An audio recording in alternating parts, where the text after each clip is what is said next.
Bonjour, Abdelati Laoufi. Je suis né en Algérie et j'avais 6 ans quand la guerre d'Algérie a commencé en 1954. Et j'avais donc 13 ans quand elle s'est arrêtée en 1962, l'indépendance de l'Algérie. Et je suis ensuite venu en France en 1968 pour faire des études et je suis resté, donc ça fait 48 ans que je vis en France et je fais partie d'une association qui s'appelle Génération 2010 à Villejuif en région parisienne qui travaille sur les questions de mémoire, les mémoires des habitants, les mémoires de l'immigration, les mémoires diverses. Voilà, et je suis à votre disposition pour échanger sur les questions que vous souhaitez poser. Bonjour. Écoutez, je suis très heureux de vous rencontrer, puis d'avoir un échange avec vous sur les questions de la guerre d'Algérie. La guerre d'Algérie a commencé le 1er novembre 1954 pour se terminer le 5 juillet 1962. Quand la guerre a été déclarée en Algérie, on ne l'appelait pas la guerre. On appelait ça les événements d'Algérie. Peut-être que tout à l'heure, dans la discussion, dans les échanges avec vous, on expliquera pourquoi on appelait ça les événements, mais pas la guerre. En fait, je dis la guerre, mais pas la résistance, parce que la résistance au système colonial existait depuis la colonisation, depuis 1830. Moi, je suis né dans un tout petit village des hauts plateaux de l'Algérie. On était loin de ce qui se passait dans la capitale. Les événements sont venus après une répression qui a été très très forte par l'armée coloniale et j'ai été amené à prendre mes responsabilités et à m'engager dans l'armée de libération nationale algérienne pour libérer l'Algérie, pour faire participer à la lutte de l'indépendance. Je dirai tout à l'heure pourquoi, si les questions me sont posées, bien entendu. Tout simplement pour dire pourquoi j'en suis venu là, c'est parce que la situation de l'Algérie, de la colonisation, était dans une telle situation. Jamais à l'école, par exemple, on ne m'a parlé de mon pays, de l'Algérie. Je ne connaissais pas l'histoire de ce pays. Je ne connaissais pas sa géographie. Je n'apprenais pas non plus ma langue maternelle ni ma culture. Mais on viendra tout à l'heure pour préciser toutes ces questions-là. Merci. Celui-là marche? Oui, ça va. Bon, à mon tour, alors moi j'ai 2 présentations à faire. La première, c'est celle de l'association à laquelle j'appartiens et au titre de laquelle je suis ici. Cette association s'appelle la 4ACG. 4A. Alors, anciens appelés en Algérie et leurs amis contre la guerre. Donc vous voyez, c'est tout un programme. Nous sommes d'anciens appelés. Nous ne voulons pas être appelés anciens combattants parce que nous avons été appelés et donc désignés à faire cette guerre contre notre gré. Et c'est au moment de toucher la retraite du combattant à laquelle on avait droit, parce que quand même on a fait plusieurs mois de guerre en Algérie, on a droit à une pension. Alors cette pension, nous la touchons, mais nous ne voulons absolument pas la consommer pour nous, parce que c'est l'argent de la guerre, c'est de l'argent pour nous qui est taché de sang, et nous voulons le transformer en action de paix. Alors nous le remettons dans un pot commun avec lequel nous finançons des actions en Algérie ou en Palestine. En Algérie, ex-pays en guerre avec nous, et la Palestine, comme vous savez, en guerre depuis près de 60 ans. Des actions sur le plan social, économique, dont l'une d'ailleurs avec Abdelati, avec Génération 2010, qui consiste à organiser des rencontres entre les jeunes algériens et français. Voilà pour notre association. Et moi maintenant, alors Stanislas Hutin, je suis parti en Algérie après avoir fait mon service militaire à Madagascar pendant 13 mois, où j'ai découvert le phénomène colonial et qui a été l'occasion pour moi de mes premières prises de conscience et de, je dirais, mes premières actions. Je suis revenu de Madagascar d'ailleurs avec un dossier qui consistait, si vous voulez, à réprouver le travail forcé qui, malgré qu'il avait été aboli en 1945, continuait d'être exercé par des colons, des gendarmes et même des chefs de district. Donc voilà, première conscience. Et puis, bien sûr, à Madagascar, j'avais découvert la fameuse révolte de 1947, où les Malgaches s'étaient révoltés contre la France, contre la colonisation, et la répression avait déjà été à ce moment-là absolument terrible. Donc voilà, je portais tout cela en moi quand, de retour en France après mon service militaire, on nous a maintenus sous les drapeaux et renvoyés en Algérie. Je me suis posé la question de savoir si je partais, compte tenu de ce que j'avais en tête concernant la colonisation, sachant que nous allons faire la guerre à un pays, à des gens qui voulaient leur liberté et leur indépendance. Après avoir consulté beaucoup de monde, on m'a dit « tu seras beaucoup plus utile dans ton unité, etc. » Bon. Je suis donc parti, la mort dans l'âme. Je n'y suis resté que 6 mois, mais suffisamment pour découvrir les déviances épouvantables à laquelle l'armée s'est trouvée mêlée, et surtout l'inanité et l'abomination de la guerre. Et c'est pourquoi je suis ici, c'est pour vous en révéler l'importance et que vous amener à réfléchir vous-même sur cette affaire.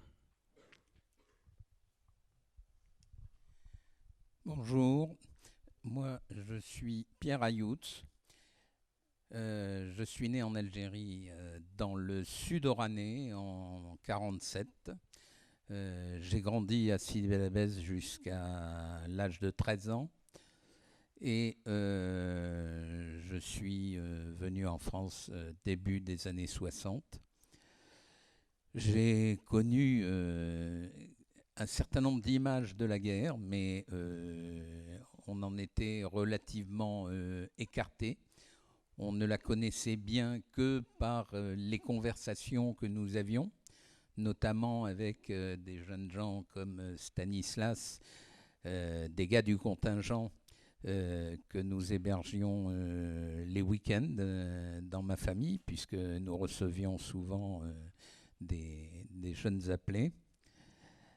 Et les discussions étaient évidemment intéressantes et éclairantes parce que le système d'information était tel qu'il y avait beaucoup de choses qu'on ne savait pas. Donc j'appartiens à une communauté particulière en Algérie, puisque mes lointains ancêtres étaient là depuis l'Antiquité, la communauté des Juifs maghrébins, Juifs berbères, et nous avions donc un destin qui était longtemps quasiment commun avec les Algériens, sauf que nous avions un autre statut au temps des différentes situations politiques antérieures, y compris au temps de la domination turque, puisque nous étions des dhimmites, c'est-à-dire un peu des sous-citoyens par rapport à la citoyenneté courante. Donc j'aurai l'occasion de vous parler aussi du fait que cette situation faisait que cette communauté s'est plus ou moins divisée sur la question de l'indépendance.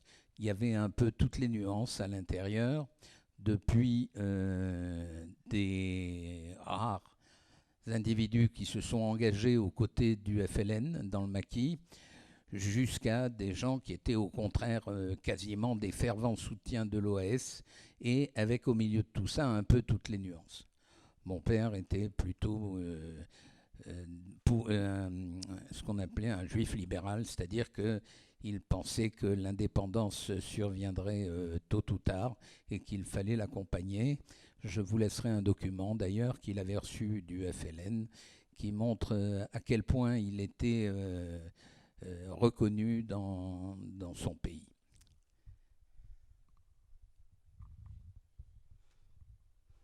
Bonjour. Je m'aperçois que, en fait, oui, je m'aperçois qu'en fait, on est très représentatif de toutes les populations diverses ou communautés diverses qui étaient en Algérie. Moi, mes parents sont venus travailler pendant 30 ans en Algérie. Ils sont arrivés en 1930, ils sont repartis en 1962. Et moi, je suis née, entre-temps, la 5e de 9 enfants, en 1941, à côté de Constantine. Je suis née un peu dans la montagne parce que mon père, qui était ingénieur, était venu pour une société minière qui était à Paris, prendre la direction de 3 mines d'antimoine. L'antimoine, c'est un minerai qui est très connu dans les pays arabes depuis l'Antiquité. Autrefois, on faisait le khôl, le bleu sur les yeux. Et puis, peu à peu, on s'est servi de ce minerai pour faire des tas de choses très intéressantes au niveau de solidité de nouveaux minerais, puis ignifugation des plastiques, etc. Et donc, mon père s'est retrouvé à diriger 3 mines qui étaient à peu près à 100 km l'une de l'autre. Il s'est installé dans une des 3 et il se trouve que certains des enfants sont nés là. Donc, on était à 30 km de Constantine, à 5 km d'un petit village qui s'appelait Ain Kerma et en pleine montagne.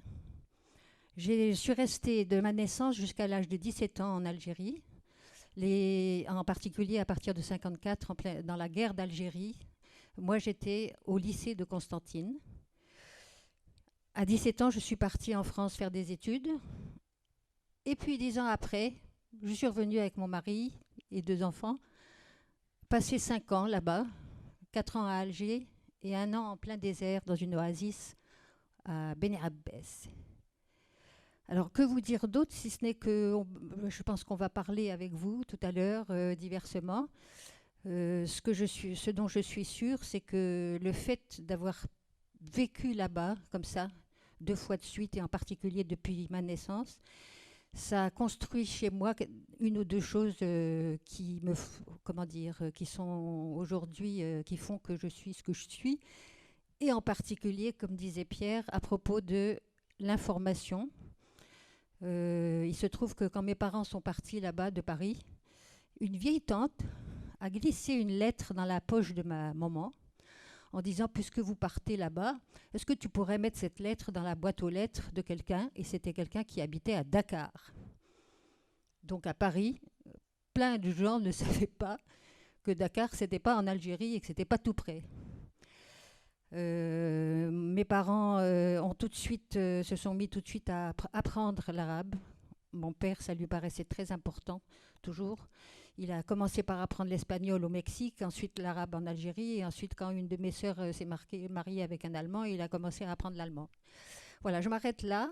Je crois qu'il y a des choses comme ça qui nous marquent et qui font qu'après, plus tard, on fait certaines choses, on s'engage de certaines manières, on comprend certaines choses, voilà. Je me permets de donner une précision quand même. Parce que j'ai employé un terme appelé, ça ne vous dit peut-être pas grand-chose. À notre époque, à notre génération, nous étions forcés de faire le service militaire, qui que l'on soit. À 20 ans, on faisait le service militaire. Il y avait malgré tout ce qu'on appelle les engagés par devancement d'appel à 18 ans qui s'engageaient avant la circonscription normale pour pouvoir aller aux colonies. Et moi, j'ai profité de cela. Alors, je n'avais pas 18 ans parce que au contraire, j'en avais déjà 24. Parce que j'étais sursitaire. Et malgré que j'ai été sursitaire, j'ai quand même pu aller à Madagascar. Donc, mettez-vous ça en tête, le départ au service militaire ou en Algérie, c'était quelque chose d'absolument obligatoire. Et on ne pouvait évidemment pas y déroger. Alors, normalement, le service militaire à l'époque, c'était 18 mois. Alors ensuite, il a été porté à 24 et même certains en ont fait 32 mois. Donc 32 mois pour des gens qui n'avaient absolument aucune vocation à être militaire.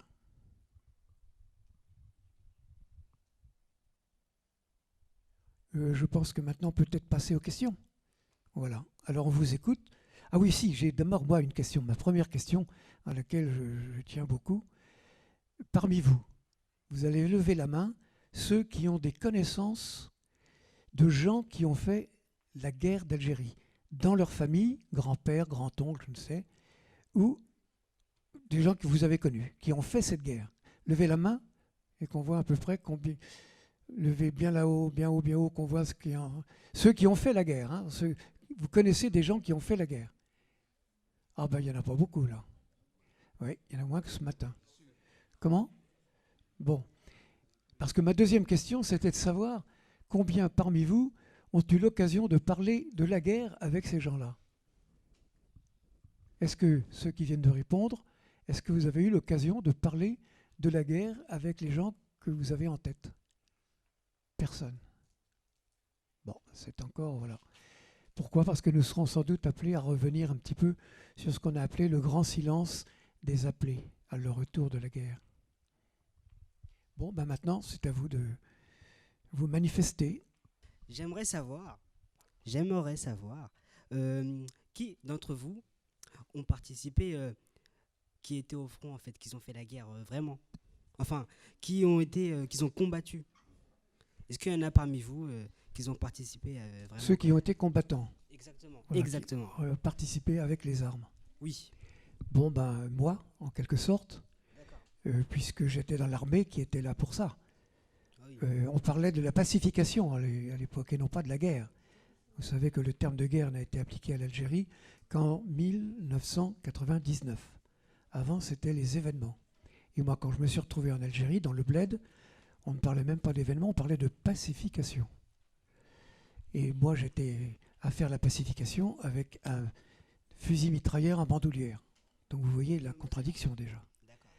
Alors moi, j'ai quand même été mis assez vite instituteur, Position. mais tout en restant soldat. Mais j'étais dans une compagnie combattante. Je faisais les embuscades de nuit, je montais la garde, etc. Et j'ai quand même perdu 7 de mes copains dans une embuscade. Ah ouais. Bon. Donc voilà.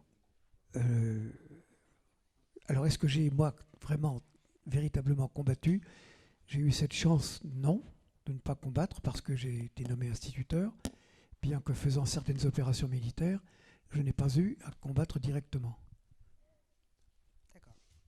Donc j'aimerais aussi savoir, qu'est-ce que ça vaut? Attends, parce que lui, il va répondre. Lui.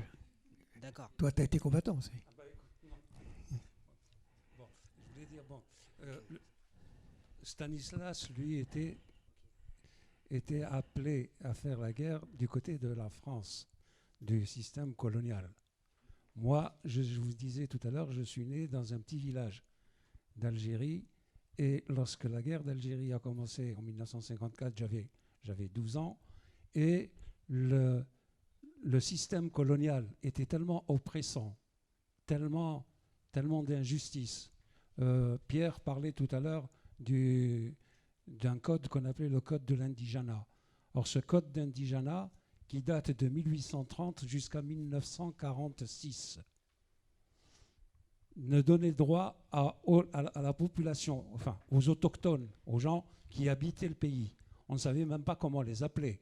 Si on les appelait les Arabes, les indigènes, n'importe quoi.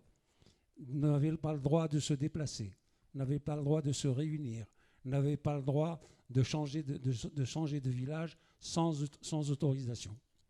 Et en 1870, un monsieur qui s'appelle Crémieux a donné la citoyenneté et la nationalité française à la partie juive de la population d'Algérie. Donc tous les juifs d'Algérie sont devenus français. Ce décret Crémieux, d'ailleurs, pour être plus précis pour les historiens, va être arrêté puis repris en 1940. Donc tous les juifs vivant en Algérie devenaient français. Les autres indigènes restaient indigènes, c'est-à-dire qu'ils n'avaient pas de nationalité. Ils n'avaient pas de carte d'identité. Ils étaient sujets français. Sujets français à la condition qu'ils perdent ce qu'on appelle leur leur statut personnel, c'est-à-dire qu'ils abandonnent leur religion, leur culture, leur langue. Il est évident que les indigènes en question ne pouvaient pas l'accepter et donc ils sont restés indigènes jusqu'en 1946. Sur ces questions-là et avec moi, on ne m'a jamais appris l'histoire de mon pays, de l'Algérie. On ne m'a jamais appris la géographie de l'Algérie. On ne m'a jamais appris la culture de ce pays. Donc je suis effectivement parti dans l'armée de libération nationale pour me battre, non pas contre les Français, mais contre le système colonial qui faisait qu'il y avait une présence et une colonisation en France, en Algérie, pardon. Voilà, donc j'ai participé des années 1960 jusqu'à l'indépendance de l'Algérie. J'ai quitté l'armée de libération nationale vers les années 1954. Après, comme j'étais parti alors que je venais d'avoir mon bac, j'ai repris mes études ici, je me suis marié, j'ai eu des enfants et puis les choses se sont passées comme ça. Voilà, donc vous avez deux situations. On était, pour ainsi dire, adversaire. L'un face à l'autre. Exactement. Comment ça vous fait d'être assis à côté d'un adversaire que vous aurez pu vous entretuer? C'est une excellente question. Je vous disais tout à l'heure, je ne combattais pas les Français, je combattais un système qui faisait l'exploitation. Et si je suis là, en face de vous aujourd'hui, c'est pour vous aider aussi à grandir et à avoir aussi cette possibilité que ces choses-là ne puissent plus se reproduire, qu'on ne puisse plus être exploité, avoir un système quasiment d'esclavagisme dans un pays. Moi, je n'ai pas combattu Stanislas en tant que Stanislas, mais en tant que système colonial qu'il représentait, ou qu'il était forcé de représenter, de faire. Parce qu'il y a eu aussi les appelés qui se battaient ou qui refusaient de faire la guerre d'Algérie, mais il y avait ici en France des mouvements comme le réseau Janson, par exemple, qui récoltait, qui collectait des fonds pour le Front de libération nationale. Il y a eu des gens qui ont carrément déserté de l'armée française pour ne pas participer à cette guerre. Je n'ai aucune haine envers Stanislas, bien au contraire, et je compte travailler avec lui longtemps pour vous aider à grandir, pour vous aider aussi à avoir cette révolte en vous contre toutes les exploitations. Oui, je prends moi aussi à mon compte complètement ce que vient de dire l'ami. Autre cas, si vous voulez, je vous parlais de notre association d'anciens appelés contre la guerre. Nous avons tout un tas d'activités. En plus de ces projets, nous organisons des voyages de ces anciens appelés. Qu'est-ce qu'on fait pendant ces voyages? Ce n'est pas du tourisme, c'est de rencontrer justement nos anciens adversaires, les anciens moudjahidines, qui faisaient leur guerre d'indépendance, qui étaient donc des résistants de l'époque, au même titre que mon père avait été résistant pendant la guerre contre les Allemands, pour vous dire les filiations qui peuvent exister. Nous rencontrons ces anciens moudjahidines et dans la plus grande fraternisation. C'est ça qu'il faut avoir. Nous n'avons les uns, je pense, les autres, aucune espèce de rancœur par rapport les uns aux autres. Je dirais même que ça ne vient même pas à l'esprit. Voilà. Et donc, depuis maintenant plusieurs années, régulièrement, nous intervenons devant des jeunes comme vous, en commun, voilà, pour manifester justement cette fraternisation. Autre chose, ayant été instituteur, j'avais donc une cinquantaine de petits gamins qui allaient de 8 à 17 ans. Ben, j'ai fait tout mon possible pour en retrouver. Et j'en ai retrouvé pas mal. Ils sont d'ailleurs dans un livre que je vous montrerai tout à l'heure. Et je vais avec eux et on est en pleine... on a besoin, si vous voulez, de ces rapports actuellement, plus que jamais. Ali Arabi, tout à l'heure, vous parliez d'événements d'Algérie et non de guerre. Pourquoi ? Je donne une partie de la réponse, peut-être que Stanislas terminera. Le 1er novembre 1954, il y a eu 2 instituteurs, un couple d'instituteurs qui a été tué dans les Aurès, c'est-à-dire dans l'Est algérien. Et un colonel français, je crois qu'il était colonel ou général, je ne me rappelle plus, a rassemblé une dizaine de personnes, des indigènes, pour donner le sentiment aux gens qu'en fait, ce n'était pas une guerre qui se déclassait en Algérie, mais c'était un règlement de compte entre Arabes. Ils ne s'entendaient pas. Donc, pendant très très très longtemps, cette idée-là qu'il n'y avait pas une guerre, parce que reconnaître une guerre, c'était reconnaître que l'Algérie existait en tant qu'État. Or, l'Algérie, c'était 3 départements français. C'était le 91, le 92 et le 93, que la France va récupérer après pour les remettre ici dans la région parisienne. Moi, je suis né dans le 92, par exemple, dans l'Oranie. Reconnaître que c'était une guerre aussi, c'était aussi donner le sentiment que c'était un État qui était, avec son institution, avec son armée, se battre contre une armée. Et en même temps, donner aussi des pensions et des retraites pour les combattants français. Or, les combattants français n'avaient pas ça. Et ils ont reculé cette idée d'avoir une guerre en Algérie jusque dans 1999, je crois. Oui, ben je complète parce que, alors pourquoi pacification? Ça, c'était le terme employé, si vous voulez, quand on envoyait les jeunes appelés là-bas, continuer leur service militaire là-bas pour faire la pacification. Parce qu'encore une fois, c'était 3 départements français et le gouvernement donc ne reconnaissait pas l'état de guerre et ne voulait pas et ne pouvait pas le reconnaître. Donc on a employé les événements d'un côté et puis la pacification de l'autre. Et au titre de la pacification, parce que moi je suis arrivé très tôt, au début de la guerre, dès 55, novembre 55, on refaisait les écoles et on refaisait les dispensaires que, soi-disant, les félagas, c'est-à-dire les brigands de grands chemins, comme on les appelait à l'époque, c'est-à-dire ceux qui étaient entrés en dissidence vis-à-vis de la France et qui étaient en train de s'organiser en véritable armée de libération, on les appelait les félagas. C'était le terme courant. Bon. Eh bien, la pacification était un terme employé, encore une fois, par le gouvernement pour justifier, si vous voulez, sa présence face à cette rébellion. Et en fait, la pacification était totalement contradictoire. Parce que moi, quand on m'a demandé d'être instituteur, mon capitaine m'a demandé d'avoir le fusil à côté du tableau noir. Vous voyez la pacification? Un fusil auprès du tableau noir face à des gamins qui ont 8 ans. Donc moi j'ai refusé complètement cette affaire, ça a été une bagarre pas possible avec mon capitaine. Finalement j'ai accepté d'avoir un pistolet automatique dans la poche, que les enfants n'ont d'ailleurs jamais vu. Parce que l'école était à 100 mètres du camp et donc ils craignaient que les félagas viennent nous chatouiller. Bon, ce qui est d'ailleurs arrivé une fois, mais bon, qu'est-ce que je veux dire d'autre? Oui, alors première contradiction, celle-là.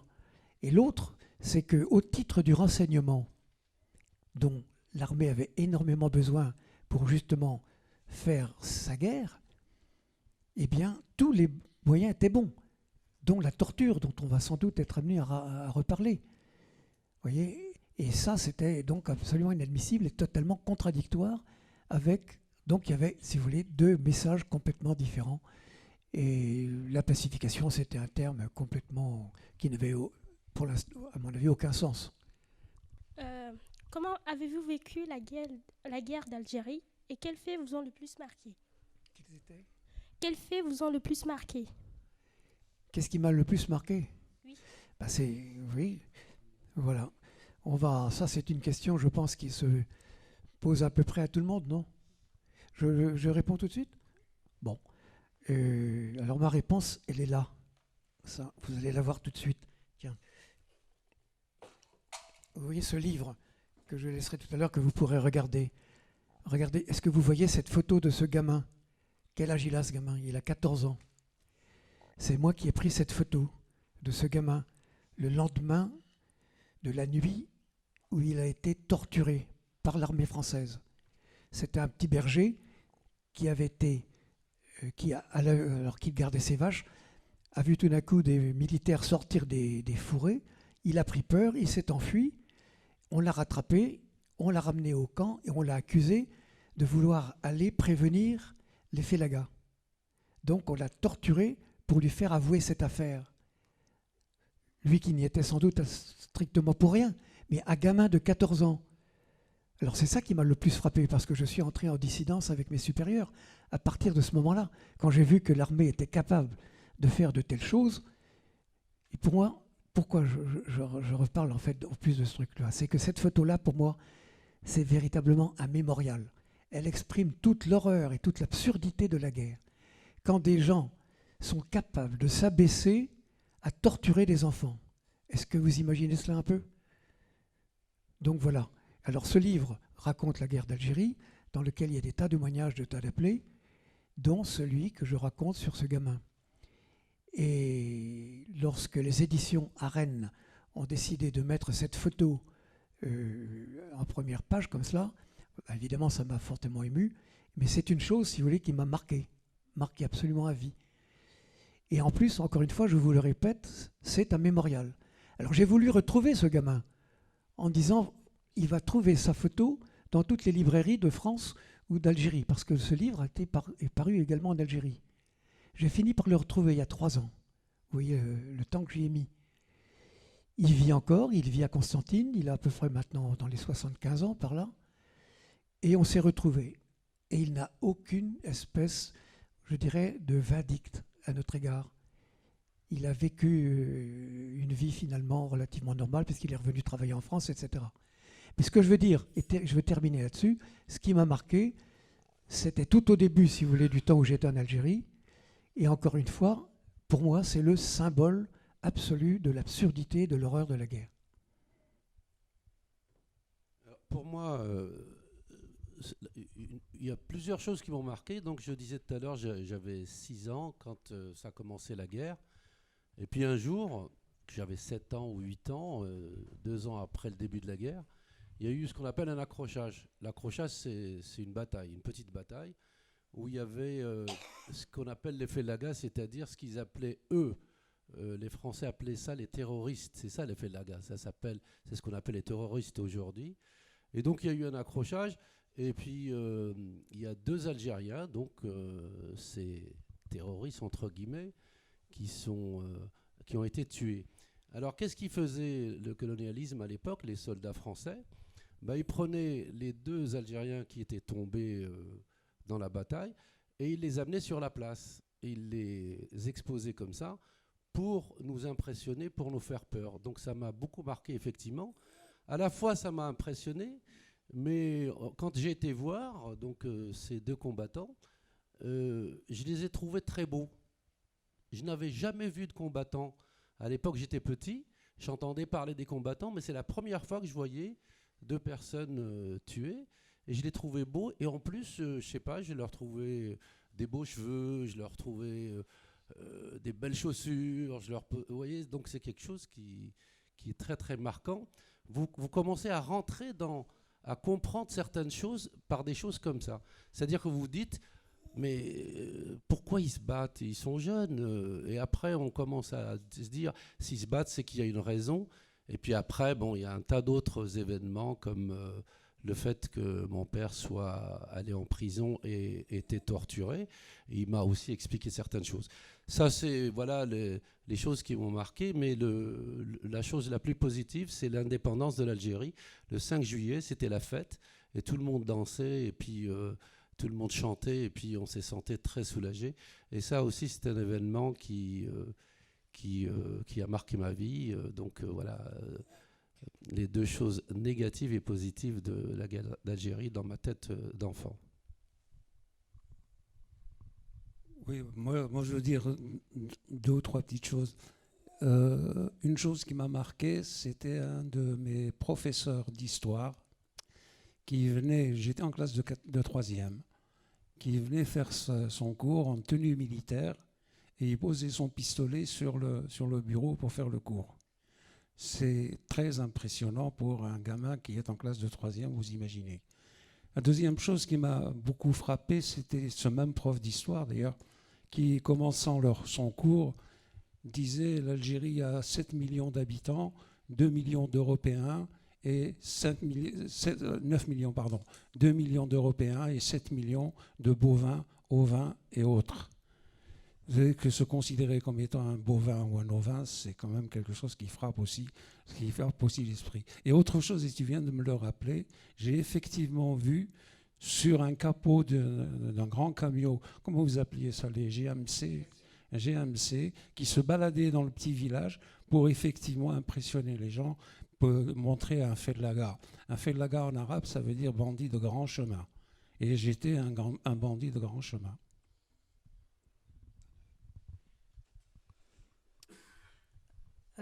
Alors, moi, j'étais donc au lycée pendant la guerre d'Algérie, de 54 à 58. Et aujourd'hui, je me dis, ce qui est terrible de toute guerre, et en tout cas de celle-là, c'est qu'il y a plein de gens qui ne savent pas du tout ce qui se passe. Je me souviens d'amis qui sont venus de Paris en 55, ça faisait 1 an qu'on était déjà dans la guerre, et qui viennent dîner à la maison. Et on était là avec mes parents et tous mes frères et sœurs. Et à un moment donné, les gens qui sont venus de Paris comme ça, et au milieu du dîner, ils nous disent mais il y a la torture, on torture en Algérie. Et mon père répond, écoutez monsieur, on le saurait si on torturait, ça se saurait.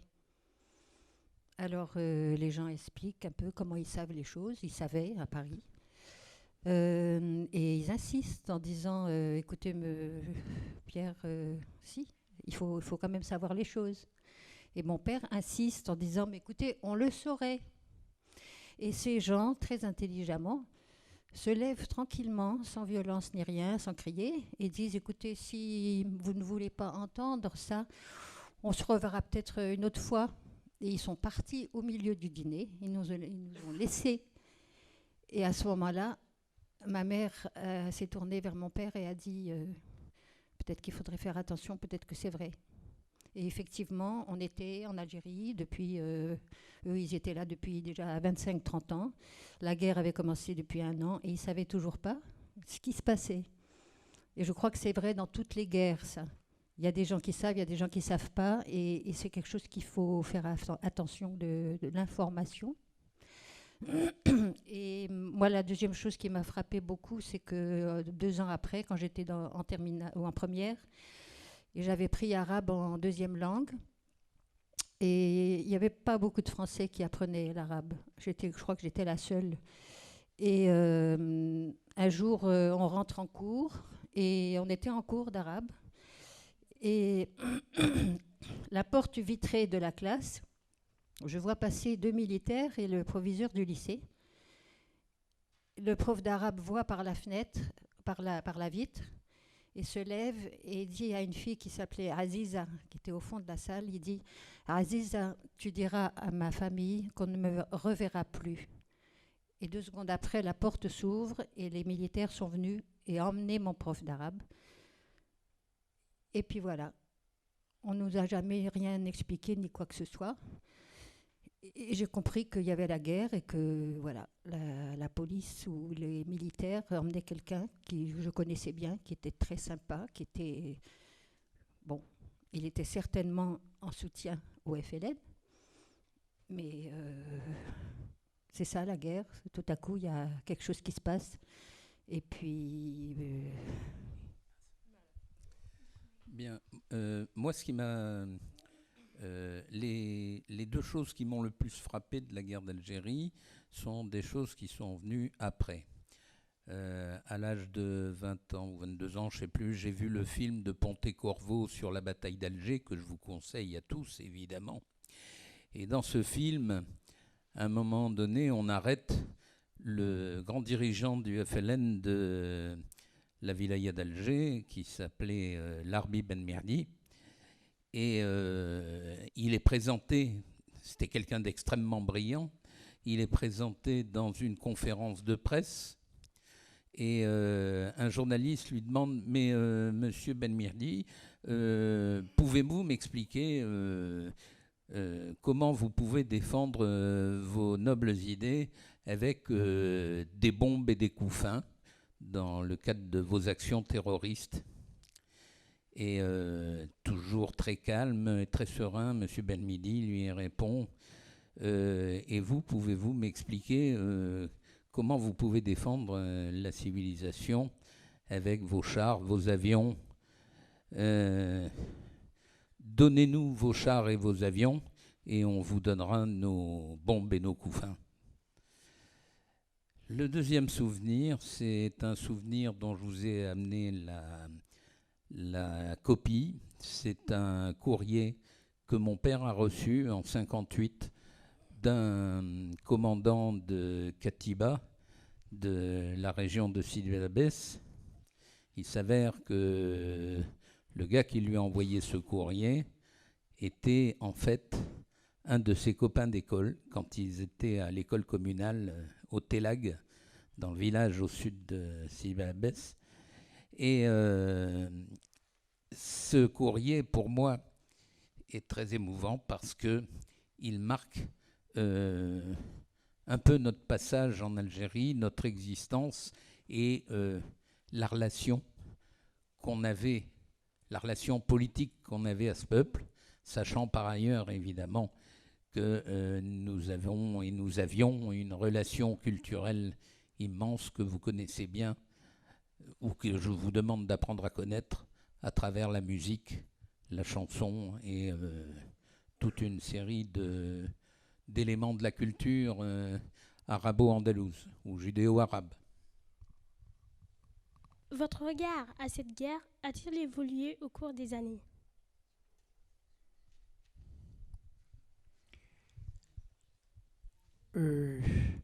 Depuis la guerre ou pendant la guerre? Pendant la guerre, 2 mots.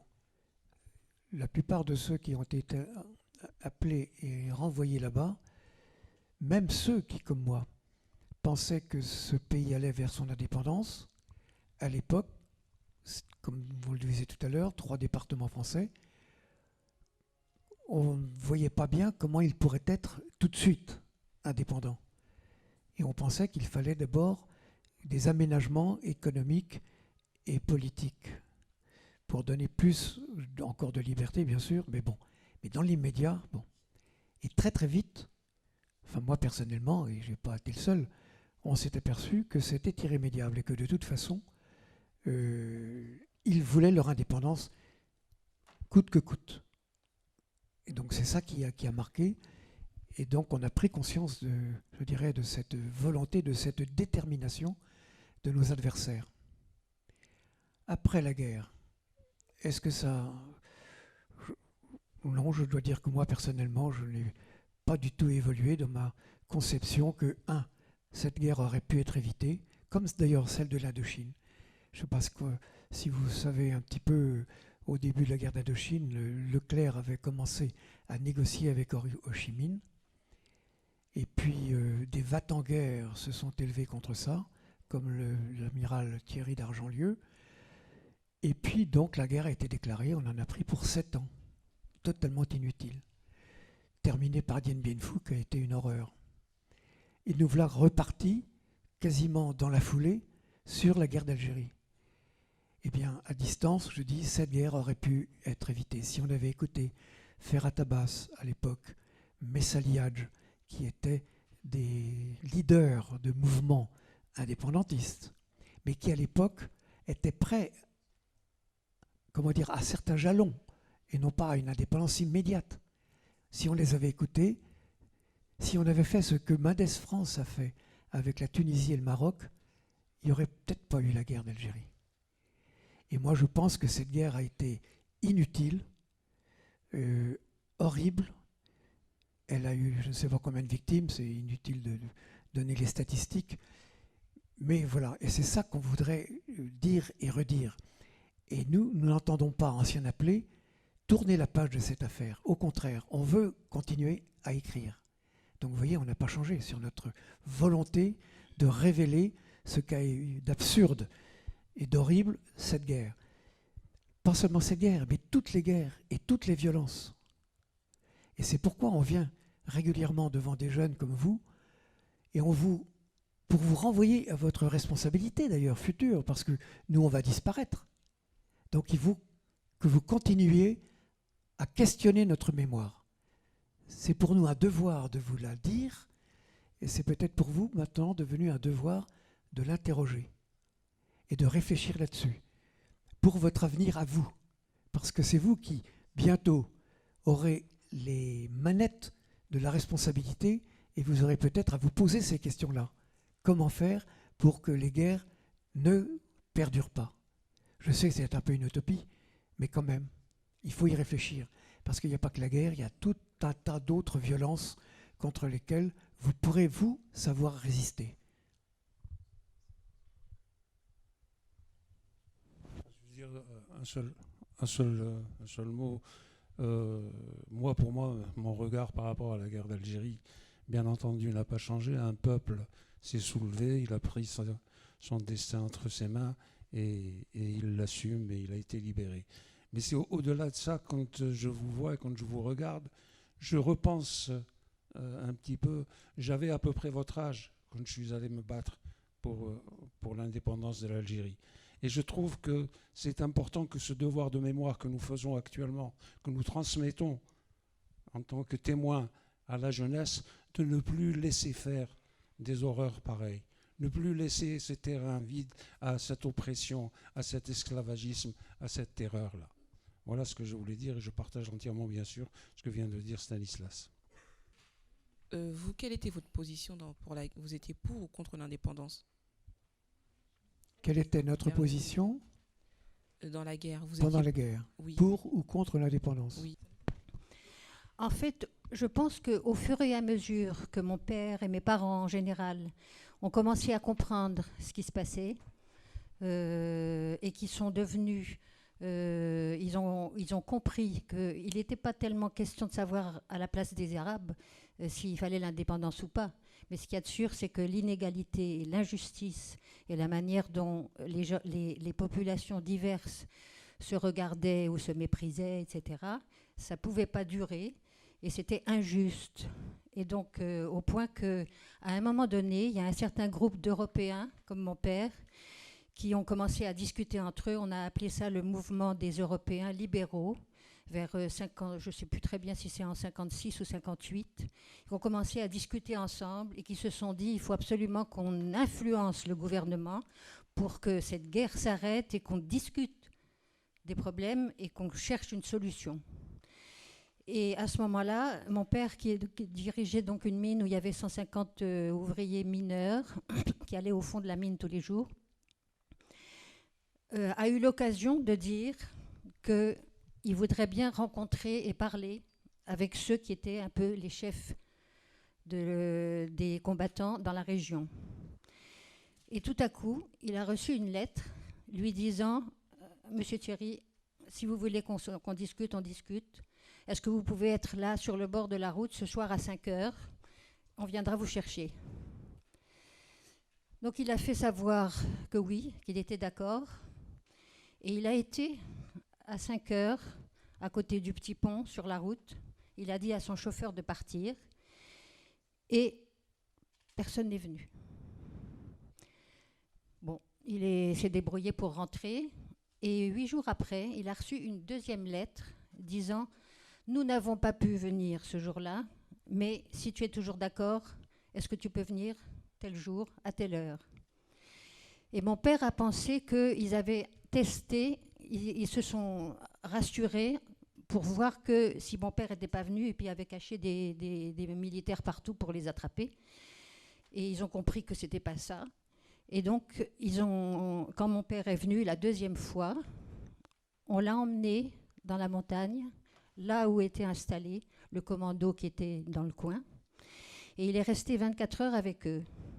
Et je m'en souviens d'autant plus que ma mère m'avait juste dit un tout petit mot à la maison en disant « Je suis un peu inquiète parce que ton père va être emmené dans la montagne. » Et en fait, ils ont discuté toute la soirée. Mon père a écrit dans ses mémoires qu'après, ils ont sorti un lit de camp sur lequel il a pu passer la nuit pendant que les autres étaient sur le tapis autour. Et le lendemain matin, on l'a raccompagné à la mine. Et puis voilà. Et à partir de ce moment-là, ils ont essayé de faire remonter, de faire savoir qu'effectivement, c'était possible de se parler et qu'il fallait absolument essayer d'arrêter cette guerre avec des négociations. Alors c'était un petit geste tout simple, très individuel, etc. Mais le fait est que, comme disaient, je crois, mes camarades, c'est que on aurait pu, ou du moins il aurait fallu faire autrement. Oui, vous entendrez souvent parler, à propos de la guerre d'Algérie, du chapelet d'occasions perdues. Les occasions perdues, elles ont commencé au début du XXe siècle et elles se sont déroulées jusqu'à la fin de la guerre, y compris même dans, on peut presque dire, dans les dernières semaines de la guerre. Donc, cette situation-là, comment est-ce que ça a influé vraiment l'idée qu'on avait?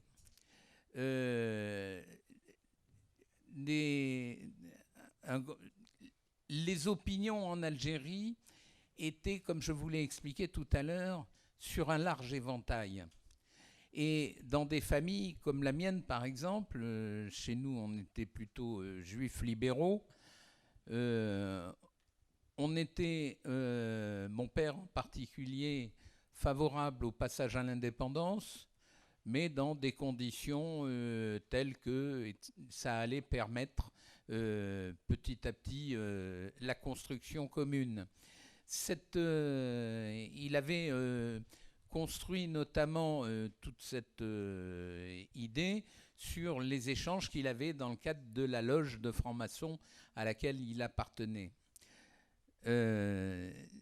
Ma mère, elle, par contre, était beaucoup plus réticente et compte tenu d'un certain nombre de discussions qu'elle avait eues avec des camarades, avec des femmes en particulier, elle craignait le poids de la religion et en particulier, elle n'avait pas du tout apprécié qu'on lui dise qu'il faudrait qu'elle porte le voile.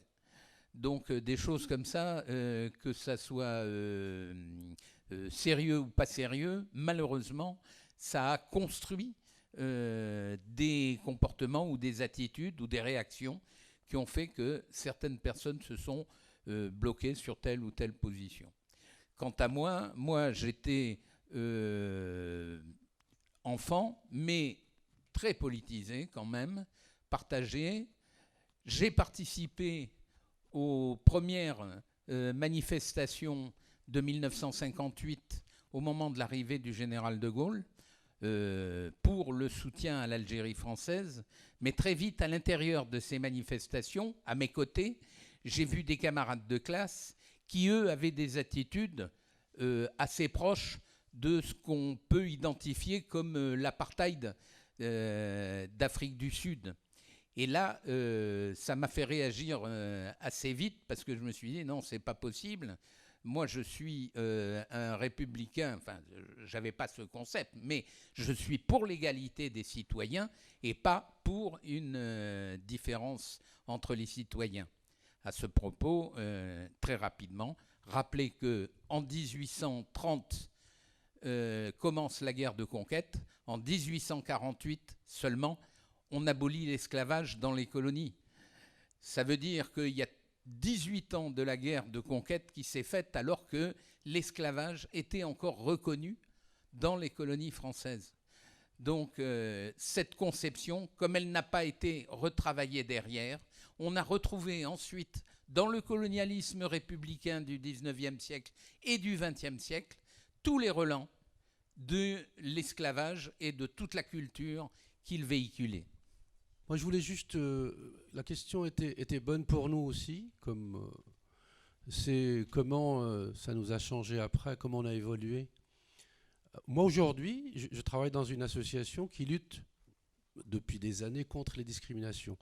Donc cette guerre d'Algérie, en fait, c'est une leçon d'histoire pour moi. J'ai pris de la distance, puisque maintenant je suis à la retraite. J'ai fait beaucoup de choses en France depuis. Et puis je me suis dit que lutter contre les discriminations, ça participe de la lutte contre les inégalités. Et donc ça évite la violence. Voilà l'enseignement que je prends aujourd'hui. C'est-à-dire que cette leçon de la guerre me fait dire qu'aujourd'hui, il est très important de ne pas céder à la discrimination. Et c'est comme ça qu'on empêchera la violence. Et d'une façon générale, si c'était possible, dans la mesure du possible, là où il y a des foyers de tension, guerre, si on pouvait faire quelque chose pour éviter ce qui s'est passé, puisque nous sommes les uns et les autres témoins de quelque chose de très très lourd d'ailleurs dans notre histoire. Et donc j'ai envie de dire que on a le devoir finalement de se poser la question si on ne pouvait pas faire quelque chose pour atténuer ou pour éviter des incidents qui peuvent amener à la violence ou à la guerre. Voilà. Je voudrais juste rajouter un petit peu au sein de l'armée. Vous imaginez bien que toute la hiérarchie n'était pas pour l'indépendance, puisqu'elle luttait contre. Mais au sein des rappelés du contingent, là aussi, il y avait énormément de disparités. Mais au fil de la guerre, ces jeunes-là n'étaient pas des imbéciles, donc ils se sont bien aperçus que c'était une guerre qu'on était en train de perdre. Hein. Pas forcément sur le plan militaire, parce que je ne sais pas si on vous l'a dit, mais effectivement, sur le plan militaire, il y avait eu, je dirais, le général Schall, par exemple, avait marqué des points considérables. Et l'armée de libération nationale algérienne était très atteinte dans les années 62. Mais c'était la volonté du peuple contre lequel on ne pouvait de toute façon on ne pouvait plus agir. Vous voyez ?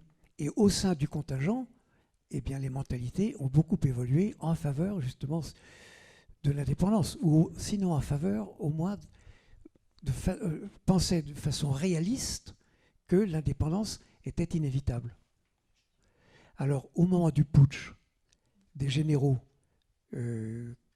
lorsque le carteron de généraux en retraite, comme disait De Gaulle, a voulu prendre le pouvoir en Algérie et ensuite le prendre en France, parce que ça a été jusque-là, il a fait appel à qui ? Au contingent, en leur disant par tous les moyens, empêcher l'armée de prendre le pouvoir. C'est ce que ça voulait dire.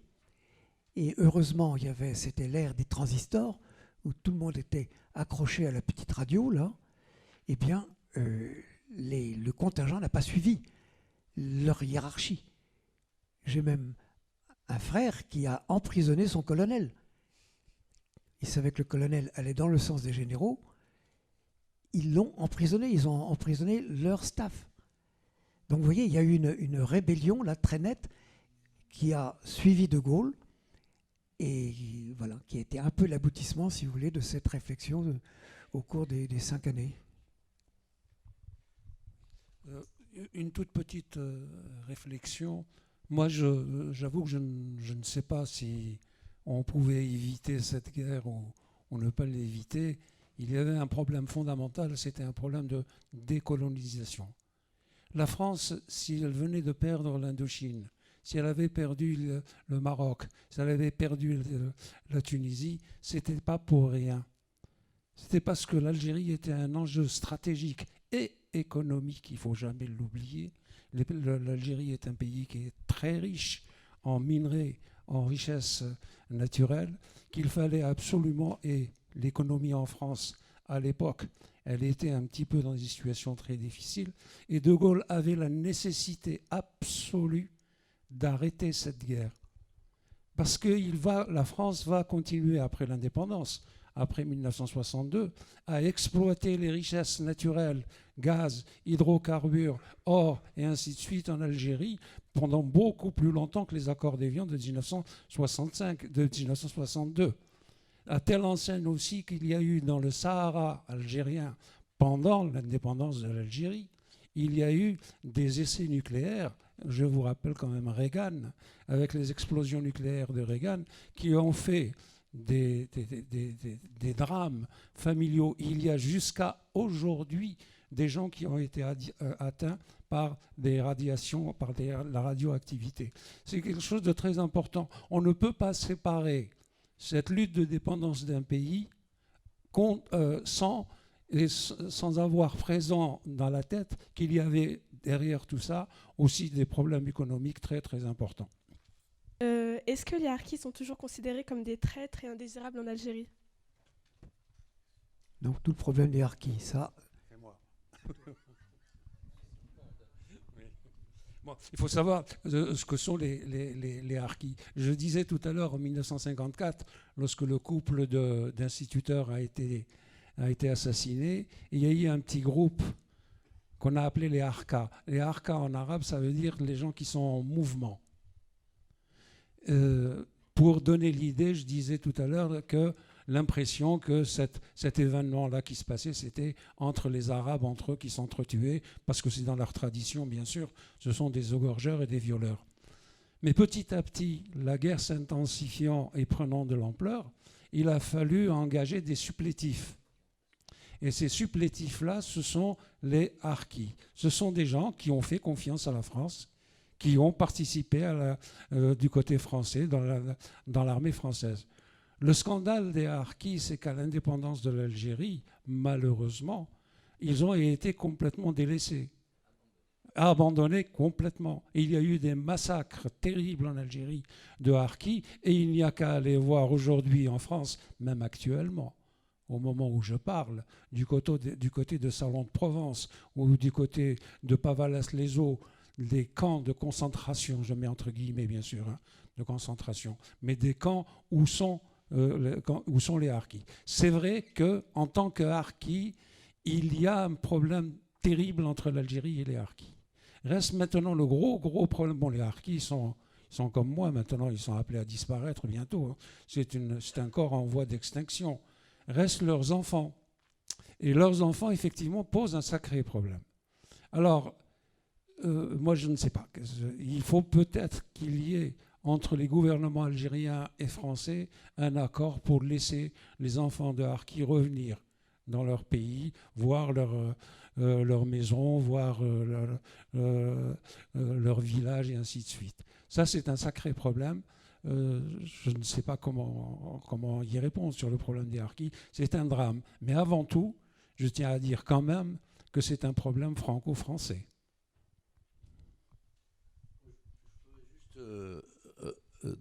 Mon sentiment, parce que mademoiselle, pour moi les harkis, donc ce sont des Algériens, à 90% c'était des petits soldats, donc c'est des harkas, c'est une unité de l'armée française, c'est vrai que c'est, et puis 90% de ces gens-là étaient des pauvres gens qui avaient du travail, qui étaient manipulés par le colonialisme, comme dans d'autres guerres. Au Vietnam, c'était la même chose, etc. Par contre, leur position en tant qu'Algériens, et d'avoir, quand la guerre était chaude, pour certains étaient du côté du colonialisme, pose des problèmes psychologiques. C'est-à-dire que autant les para-français, les Français qui sont venus de France ou d'Indochine pour tuer des Algériens, ça passe parce que c'est l'ennemi. Dans la tête des Algériens, vous voyez, certains harkis qui étaient dans des paras, par exemple, et qui faisaient des exactions, ils sont un peu, on peut comparer à la situation des collaborateurs du temps de l'occupation allemande en France. Voilà, en gros, il y avait des milices, des gens qui étaient un peu particulièrement engagés. Donc, en fait, on fait la différence entre la majorité des harkas qui étaient des supplétifs, comme tu as dit, et une partie d'entre eux qui étaient un peu jusqu'au boutiste. Alors, ceux-là, ils ont, à mon avis, marqué l'imaginaire des Algériens. Ils nous ont marqués parce que c'est des traîtres, cette partie-là. Pourquoi ? Parce que c'est en principe des Algériens comme nous et ils ont fait le sale boulot. Vous voyez ? Donc, je prends mon exemple. Moi, mon père, par exemple, a été torturé par des harkis. En tout cas, dans les premiers temps, quand ils viennent le sortir de la maison, j'ai vu des scènes de harkis prenant mon père.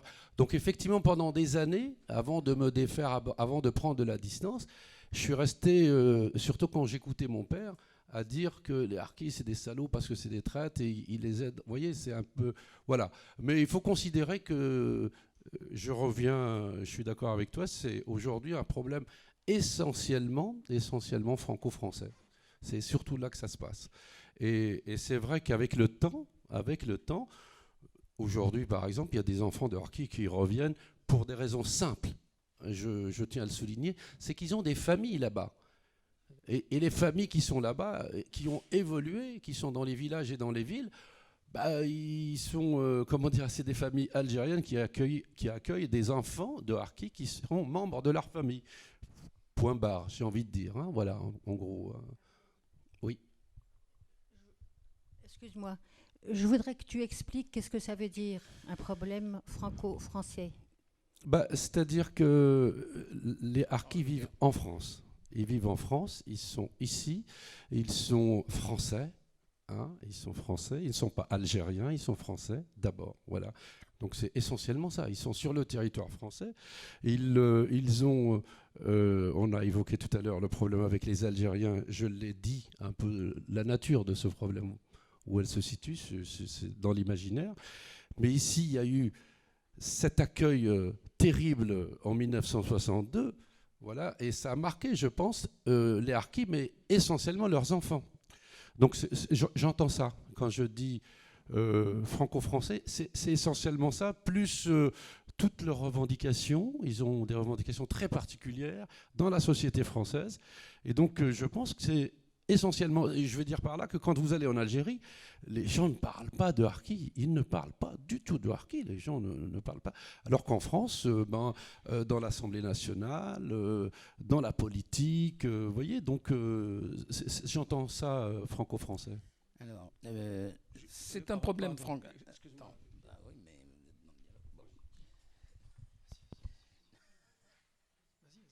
Je voudrais dire quand même que aujourd'hui, et à partir du 19 mars, c'est effectivement devenu un problème franco-français grave. Il y a eu un très beau téléfilm d'ailleurs, je ne sais pas si certains d'entre vous l'ont vu, sur l'histoire d'un harkiste, avec sa famille, sa fille, etc. Je ne sais pas si quelques-uns parmi vous l'ont vu.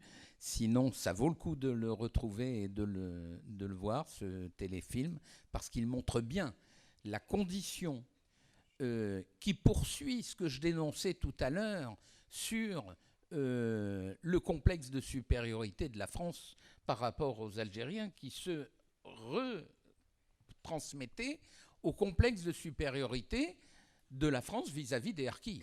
C'est-à-dire une attitude profondément dégueulasse. Donc ça, il faut le voir.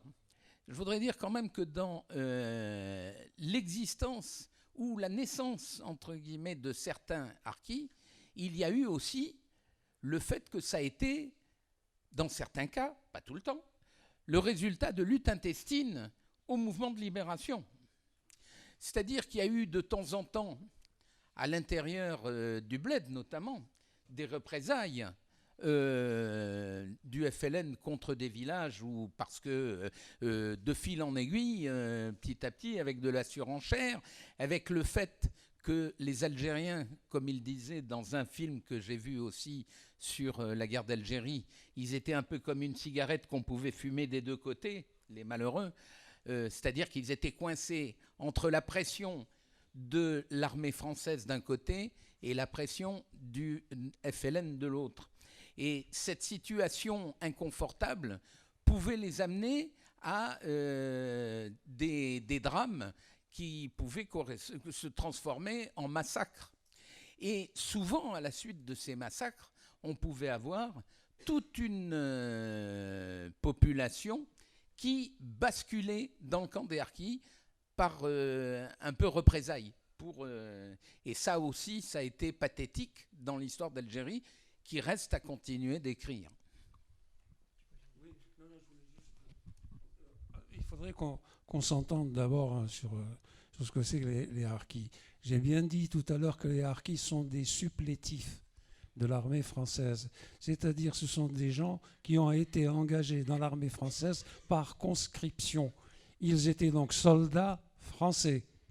Les rivalités administratives et autres, bien sûr, ça va se faire, ça va exister. Mais c'est pas ça le problème des harkis. Et quand je dis que c'est un problème franco-français, c'est qu'ils ont été abandonnés, par exemple, sur le port d'Oran, alors que les Français partaient par bateau.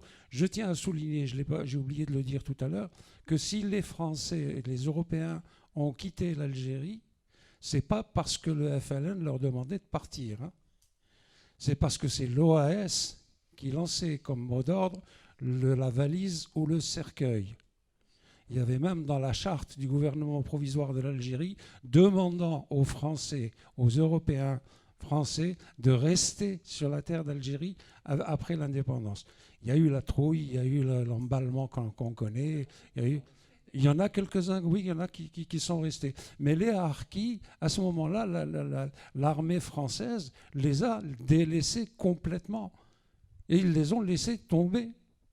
Je vous dis, il y a des camps actuellement. Moi, j'ai vécu un petit peu dans le sud de la France, du côté d'Aix, du côté de Marseille, ou du côté d'Arles, par exemple, où il y a des camps de harkis. C'est quelque chose d'absolument scandaleux pour un gouvernement français qui devait quand même prendre en charge son armée.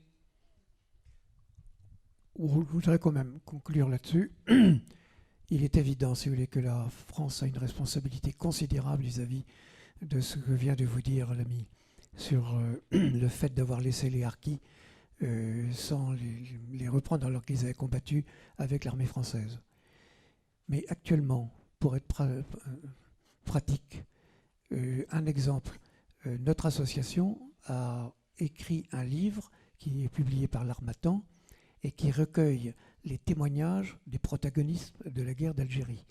Les anciens appelés, les pieds noirs, les anciens moudjahidines, du côté de l'ALN, et quelques témoignages de harkis. On a voulu absolument mettre les harkis parce qu'ils font partie intégrante de cette guerre et de ce foutoir, j'allais dire. Or, ce livre-là, certains voudraient qu'il soit pu republié en arabe et en Algérie. C'est pas possible parce que le gouvernement, enfin l'administration, je ne parle pas de la foule, hein, je ne parle pas du peuple algérien, je parle de l'administration, du pouvoir, si vous voulez, qui refuse absolument, parce qu'ils auraient voulu qu'on enlève les harkis. Donc on censure, si vous voulez, ce livre.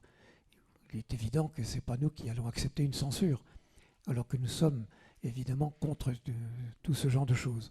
Donc ça, c'est un des points. Deuxième point, ce que nous voudrions au sein de notre association, c'est l'idée que nous poursuivons depuis un moment, on y réfléchit beaucoup, c'est de créer une charte de la fraternisation entre les deux peuples, français et algériens. Bon, étant entendu, si vous voulez, qu'au niveau des États, il est question de la réconciliation. Bon, nous, au niveau du peuple et de la population, est-ce qu'il a besoin de réconciliation? Non, on est déjà largement réconciliés.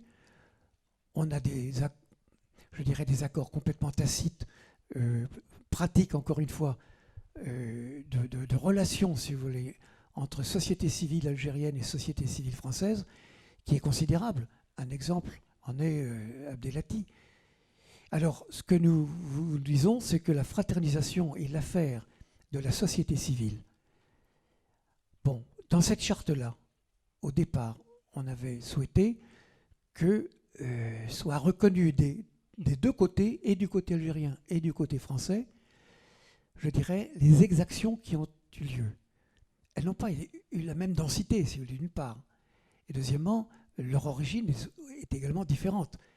Il y avait les atrocités que nous, je dirais, opprimeurs, occupants, colonialistes, avons faites, et en face, il y avait quand même effectivement des exactions qui ont été commises par l'ALN, etc. Bon, entre eux et contre nous, bon, vous savez qu'il y a quand même un certain nombre de disparus avec lesquels on est quand même aussi en problème avec l'Algérie, sur les disparus de l'armée française. À ce niveau-là, ça pose problème, parce que l'État algérien n'est pas en mesure actuellement d'accepter, si vous voulez, ce retour sur et la critique, si vous voulez, de leur propre comportement au sein de la vie de leur indépendance, qui a été également très difficile. Donc voilà, si vous voulez, voilà la complexité qui est née de cette guerre dans les relations encore actuelles. Encore une fois, c'est surtout au niveau des pouvoirs, mais je pense qu'au niveau de la société civile, je ne vois pas vraiment de problème, quoi. On est vraiment en fraternité, en fraternisation. Et c'est pour ça que moi je pense que même cette charte-là, je me demande s'il est utile, dans la mesure où on sait qu'elle ne sera pas reçue par les pouvoirs, alors qu'elle existe matériellement au niveau de la société civile. Les peuples se rencontrent en permanence. Le nombre d'associations qui sont en relation, c'est considérable, d'un côté comme de l'autre. Et c'est ça le grand espoir d'ailleurs. C'est là-dessus qu'on peut terminer. Voilà. Encore une fois, je termine là-dessus. Si nous sommes là, c'est moins pour nous raconter que de renvoyer, si vous voulez, cette mémoire à vous-même, à votre réflexion. Prenez-en ce qu'il faut en prendre pour que vous-même sachiez dans l'avenir peut-être résister, comme trop d'entre nous appelés n'ont pas su le faire vis-à-vis, par exemple, des déviances de l'armée, de la torture ou d'autres choses. Savoir résister, voilà, c'est un problème de notre société et je dirais qu'il prend même encore peut-être toute sa valeur actuellement avec tous les problèmes que l'on a. Voilà.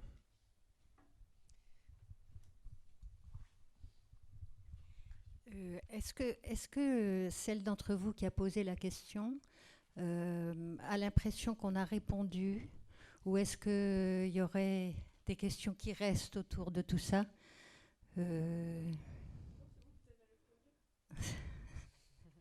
Parce que je sais que c'est pas très simple ça. Que pensez-vous de la relation qu'entretiennent la France et l'Algérie actuellement? La relation officielle France-Algérie actuellement. Oui. Ça, c'est un vaste programme. Et je vous avoue que je me demande un petit peu qu'est-ce qu'on peut répondre là-dessus. Est-ce que nous-mêmes, on est au fait? La dernière visite de Valls, vous voyez tout ce qui s'est passé. On a complètement focalisé sur la photographie qui avait été produite, mais de Bouteflika. Et on n'a rien parlé d'autre, à mon sens, je ne sais pas, mais j'ai l'impression que c'est ça qui a voilé, je dirais, toutes les questions qui pouvaient être... on s'est arrêté à une photo, point. C'est quand même un peu triste. Oui, moi, d'abord, ça me gêne beaucoup de parler des problèmes de l'Algérie à partir de la France. Ça me semblerait quelque part indécent. Par contre, ce que je tiens à dire, et les télévisions, les journalistes, sans arrêt disent l'Algérie veut que la France s'excuse, qu'il y ait une repentance. Jamais, jamais l'Algérie n'a demandé la repentance. Elle demande la reconnaissance de ce qui a été fait par le colonialisme en Algérie et non pas des excuses qui ne servent strictement à rien. Excusez-moi. Vas-y.